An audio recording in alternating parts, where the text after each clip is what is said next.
kubu Anies Baswedan Muhaimin Iskandar, dan Ganjar Pranowo Mahfud MD, meminta Mahkamah Konstitusi untuk menggelar pemilu ulang dan mendiskualifikasi Prabowo Gibran.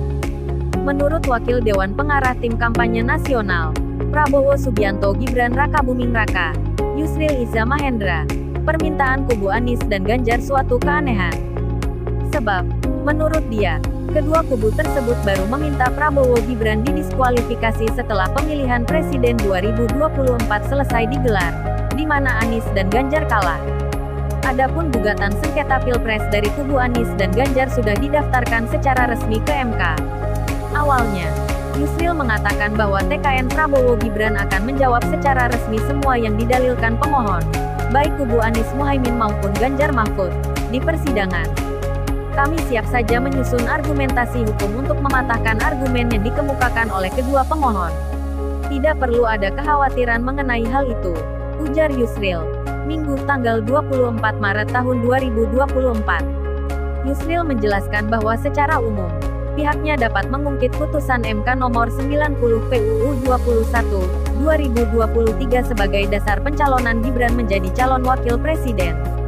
Putusan MK itu membolehkan seseorang dicalonkan sebagai presiden dan atau wakil presiden di bawah usia 40 tahun, sepanjang pernah atau sedang menjabat dalam jabatan yang dipilih melalui pemilu, termasuk pemilihan kepala daerah.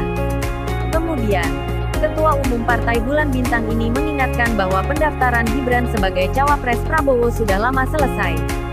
Menurut dia, jika ada paslon lain yang keberatan, sebelum tahapan Pilpres 2024 berlanjut, mereka seharusnya membawa persoalan tersebut ke Badan Pengawas Pemilu.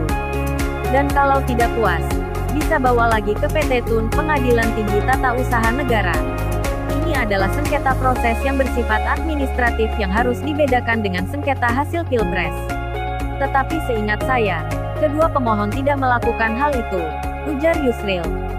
Lebih lanjut, Yusril mengatakan, sengketa proses diselesaikan di Bawaslu dan PT Tun, sedangkan sengketa hasil diselesaikan di MK.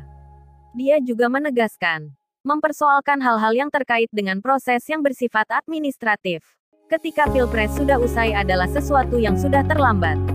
Apalagi kenyataannya, Paslon 1 dan 3 juga ikut dalam kontestasi Pilpres bersama-sama dengan Pak Gibran sebagai cawapres. Namun setelah kalah, malah minta MK mendiskualifikasi Pak Gibran.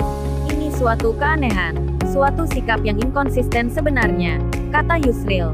Kami berkeyakinan MK paham tentang kewenangannya, yakni untuk memeriksa dan memutus sengketa hasil pemilu, bukan sengketa proses yang bersifat administratif dan menjadi kewenangan lembaga lain. Pihak Ganjar dan Mahfud MD menggugat keputusan Komisi Pemilihan Umum yang menyatakan Prabowo Gibran sebagai pemenang Pilpres 2024. Deputi Bidang Hukum TPN Ganjar Mahfud, Todung Mulya Lubis mengatakan, pasangan Prabowo Gibran melanggar hukum sejak mereka mendaftar ke KPU RI. Di antaranya meliputi batas usia minimal calon presiden dan wakil presiden. Permohonan kepada MK agar pasangan Prabowo Gibran didiskualifikasi tidak hanya diajukan pihak Ganjar Mahfud. Kubu paslon nomor urut 1 Anies Baswedan dan Muhaimin Iskandar juga menetapkan target yang sama, yakni Prabowo Gibran diskualifikasi. Tim Hukum Timnas Anies Muhaimin, Zainuddin Paru mengatakan, KPU belum mengubah peraturan KPU/PKPU ketika Capres-Cawapres, termasuk Gibran, telah terdaftar sebagai peserta Pilpres. Karena tidak layak, dia Gibran harus didiskualifikasi, kata tim hukum Timnas Amin, Zainuddin Paru, tanggal 20 Maret tahun 2024. Terima kasih. Beri tanggapan Anda di kolom komentar.